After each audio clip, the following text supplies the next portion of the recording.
Parivision's impressive recent run over the last couple of months hasn't gone unnoticed.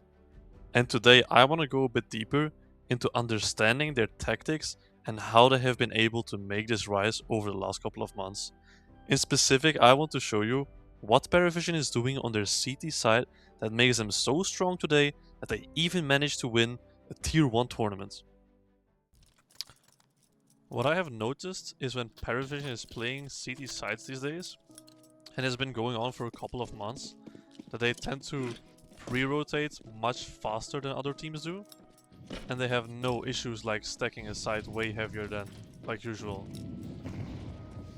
So I want to start with an example here. Game against Mouse in the third stage of the major was the best of 1 on overpass if I remember correct. And I want to look a bit deeper into how they start. So we can see they started with a normal 3B to A opening. And if we move a little bit faster,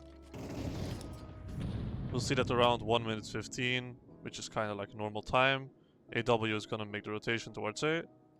And then they will play kind of like 2B, 3A setup as you would like expect.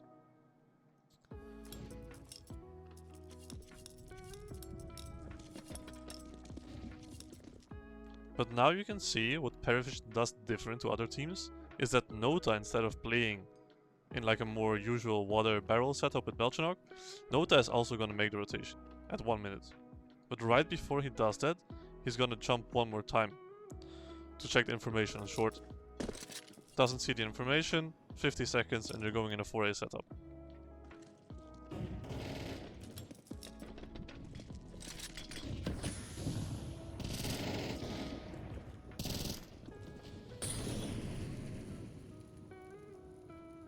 So let's go back a little bit to see what's going on A at the same time.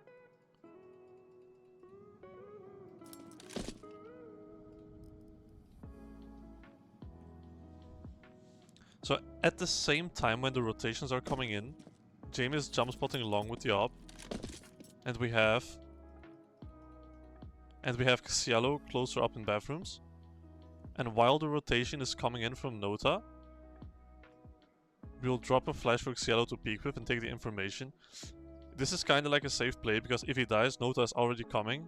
If the T's want to react, they will still have 3 on A. So this is exactly why this pre-rotation is really good. And Belchanok is just playing for retake, has like a molly and HG left. And this is like the gamble they make based off the information of this jump. And they don't believe that Mouse would make a full monster play. So they're just going kind of for this gamble, but it's actually a really safe thing to do, as we will see later in this video. So here's the flash, Xialo gets 1, and we'll see exactly what happens after.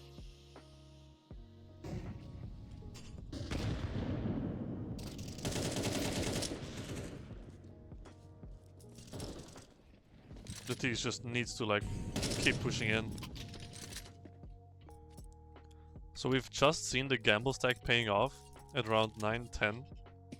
Let's see now 10-10, Mouse is going for a force buy. Let's see exactly what Parivision will do here. Can slightly speed up the round. Okay, so we're starting with a 4B. Pretty common because the T's cannot get towards A in like any time before 120. Otherwise they would have to full rush. So they're just holding against the sketchy buy for a faster B play. Makes a lot of sense. And we see James again jump spotting with the op. And there's the rotation coming in at 110, which makes total sense. Xialo is taking the information here. They're seeing nothing again. They're having the idea that they're working up their way towards A. And there's a double rotation coming in again. Both Xialo and Notak joining up. So here we have a 4A setup now. And we're fully assuming that Mouse is gonna work the way towards the A bomb site. If they want to go B, probably they would have to make a lot of noise, or it would take a lot of time to clear out every single angle. They have no idea if somebody's a pushed up monster. Like, this is why this gamble is kinda safe in a way. And even if they would make the rotation, they would be in time, like with a whole pack to join in Belchanok and maybe block one more time. And they will just retake together. This smoke, by the way, that Jamie is gonna throw now is something he loves to do. He just keeps smoking toilets, and he's holding from dice with the op on banana. And he will just re-smoke this like 1 or 2 times, maybe even a 3rd time if he gets dropped another smoke. And he's just holding this, and this is a really strong position. And you see Mouse is going for her only option right now. They're just committing on the A-bomb side.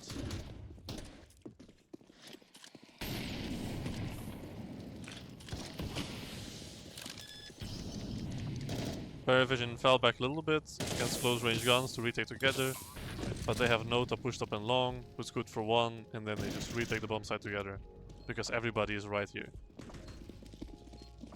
So again, the full gamble stack, not the full gamble stack, but stacking 4-1 on the A-bomb side, paying off again. And Mouse is just running into the trap with having 0 information, 0 map control towards the whole B-bomb side. And this is exactly why this is working so well for Parivision. They take an informed decision, doing a last jump spot, having the utility, and then they just rotate off, re-aggress from Nota this round, and last round, if you remember, Cielo played here with the flashbang. And they have people to back it up. Beautifully played from Parivision. Now let's move to a second to another map. Let's go to Inferno. Because I saw a similar pattern happening in a game against Sinners. So it's 9-5 and we're on the city side again. And let's see how Parivision is gonna open this round. So it's the ECL Challenger best of 5, I remember. Because Parivision doesn't usually play too much Inferno. Starting with 3B.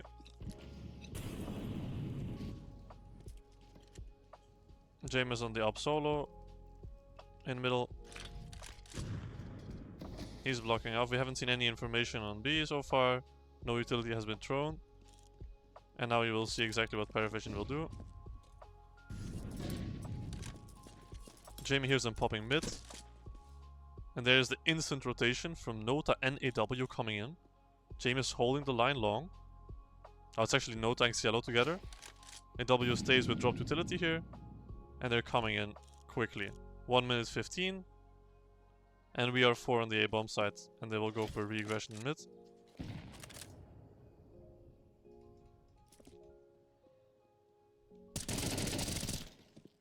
There we go. Fully safe kill, because there was trade potential right there. We only saw 1 in brackets, and we instantly rotate off again with Nota. And we can see AW still has a smoke and 2 mollies left for B. And this is also why you will see Cielo is just joining in on the A side. Sinners feel the need to go further on this play, because they have no information on B and they're getting blocked. And even if Nota dies here, who was the exact same player who made the kill, they might assume now that he was the 3rd one coming in. But there's still 3 people on this A-bomb side.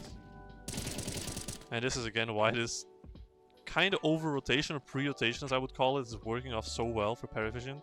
They're constantly moving. 2 people coming in, taking the fight. 1 is going back and then 1 is joining in, and just perfectly played for Parivision. It feels like they're always in control, and they're just willing to give up 1 space. If they would do a full B execute, then obviously, I think it was AW here, would have to play on retake, and that's kind of the round done. But that's like the risk they're willing to take. And a last example that I want to go over is their recent game against Spirit in Blast Bounty, which they did win in the end. They are now playing with Zway instead of AW. And you can see here we're on Overpass again. Overpass is one of like the better maps to play this system because the rotation between A and B is so short. So if you're going for A or for B, it's very easy to change again to make the rotation. Whereas the terrorists have like a much harder time going for connector. They might not have the control, and if they want to go towards B or to A, they need to clear out so many angles. Somebody can be pushed up long, monster could be pushed up, or there's maybe like a strong B setup with a simple block. So this is why it's so good and so effective on Overpass. There was also a statistic, I think, yesterday in the Blast Bounty game that Parivision is one of the best teams, like top 3 team in like playing 4v5 scenarios. So in 4v5s, it's even better, I think, or even more efficient to play this type of like gamble play, rather than having 1 towards barrels, 1 water, and 2 players on A. They always will go 3-1 or even 4-0. This is exactly what the Parivision style on City side is all about. So let's see how this round goes. We're starting 3B to A again. Nothing special. This is the first buy round on the City side. And Nota dies. Okay, let's see exactly what Parivision will do 1 minute, 4v5, Nota gets killed, unlucky by the boost. Clearly not expecting this. And let's see how long it takes before they will make a move.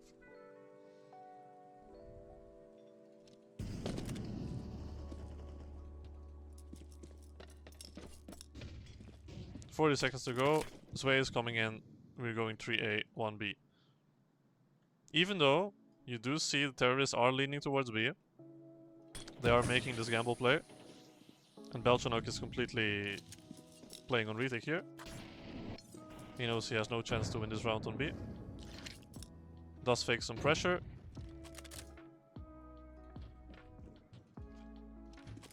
And as they see nothing on jump spots on long and on toilets, they decide with 25 seconds that this has to be a full B commitment.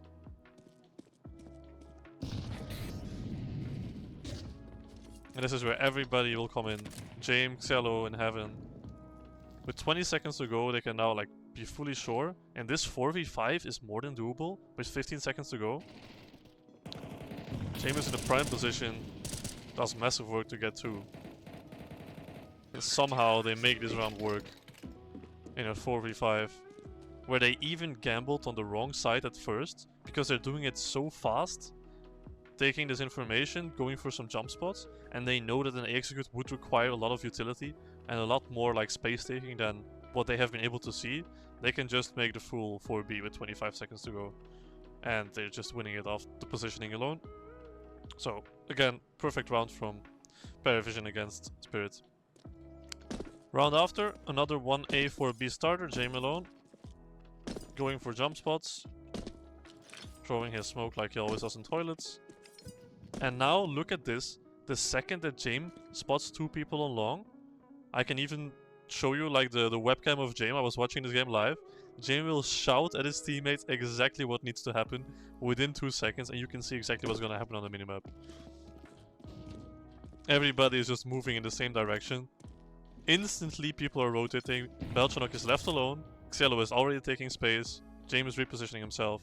And we are suddenly 4A within 10 seconds. The T's have not even pushed up. But seeing these 2 people on long for Jaime can only mean that this will be like an A round. Or it will take a long time and like a big gamble for Spirit to actually go back to the B-bomb side. And they would be easily back in time.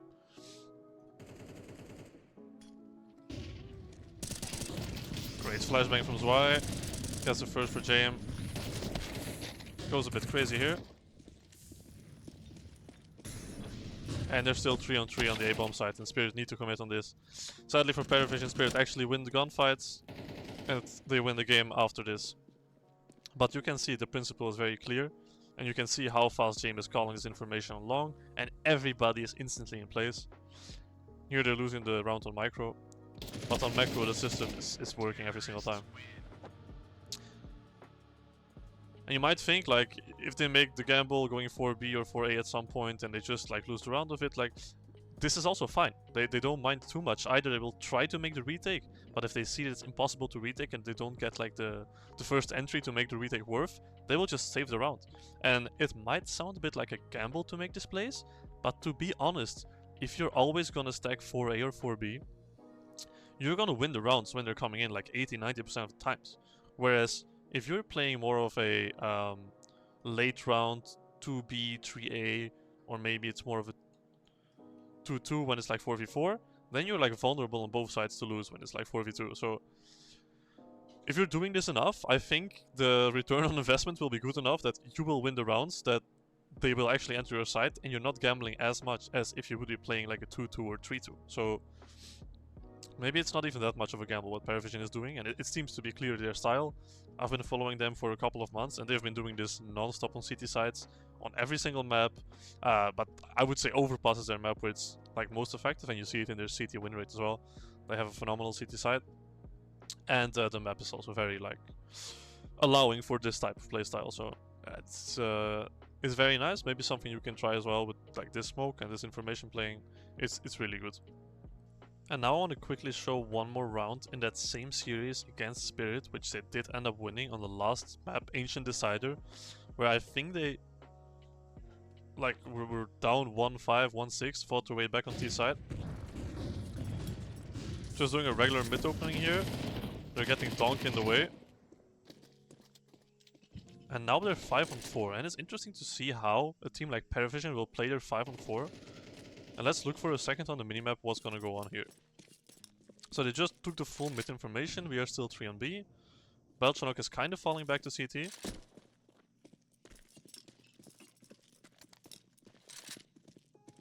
Nota is just keeping the jump spot up in mid. Seeing no information, nobody crossing from elbow. Which at this point could only mean two things. Either they're setting up for a full A hit, or they're all towards like the B side of the map. Now there's a smoke coming in. Meaning that mid is open again. And this is where Nota will make a decision. He's joining into A, and we can see that James is also rotating really quickly here.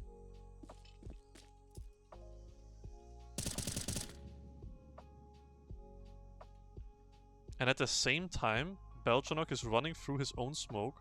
Nota came in, so if Belchanok dies, the T's will probably react, thinking that he is the only A anchor alive. Which he is usually. And then Nota is just right there. So this play is again quite safe. They are very vulnerable now on B, which is the risk they take. But Belchanok is moving fast and he sees zero. Nothing towards A. So the only options left is Donut to A play, or they would be going full B. Nota is holding for the red room. And at this point it seems unlikely that Spirit would be able to go without any like smoke or like sound going towards A.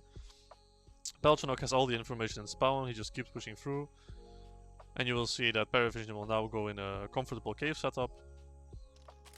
And Spirit has to commit on this. This is the only play they have left, they have no utility, time is running out, they need to commit on this. And you will see like how boxed in they are, even in the 5v4.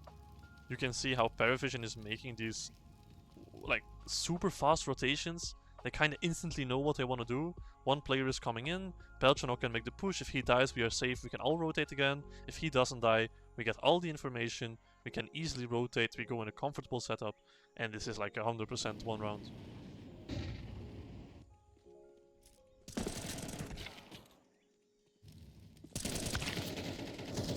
Swire takes the first one. Spirit might think they have a chance now, but they are not aware of a double cave setup and the Belchanok flank coming in. And it's another beautiful round. And that's the economy of Spirit completely reset. Like, this is the Parivision system. You can check it on all maps, like all their city sites. It's so clear what James and Destin are trying to do in these pre-rotations, stacking harder on one side, maybe going for a re-aggression if they have to.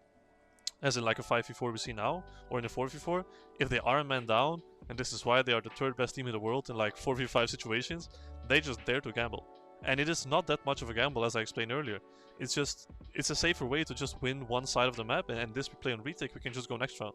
And you're just taking the rounds. And if you do this based off some information, like you see on Overpass, they're always taking a couple of jump spots on B short and water. They see there's nobody there. They would see if somebody would come through con, and it's like an informed decision to go for it, and it's really hard for the teams to go all the way back, having to gamble that everything is clear, or checking out all the corners will take so much time, and then usually Belchanok is like last alive on the other side, and he will be ready in like one position, for example in Donut, to like catch them off guard. So it's really nice to see how Parivision came up with their own kind of system. I haven't seen many teams do this. They're surely like influencing a little bit this type of system. And a last thing that I want to share is that it is also important to understand when these plays could be good. If you have a full util set on everybody early in the round, there is no need kind of to do this. And you will see that Parivision is choosing like their utility first to stop like the first time pushes. When they are running out a little bit of utility and they feel like they need to make a play, they will do it. But Parivision might do it a bit earlier than other teams, sending in a pre-rotation and going for the hit, going for a re-aggression, changing again. They're just so dynamic on the CT side, and that is what makes Parivision so good right now. And with Zway coming in instead of AW, I think this is going to be even more successful. So let's see how this will shape the current meta of CS, but I think there's definitely something to the CT playstyle that James and Destin have cooked. Lastly, I want to thank you so much for watching this video. If you enjoy this type of content, please leave a like and subscribe to see more.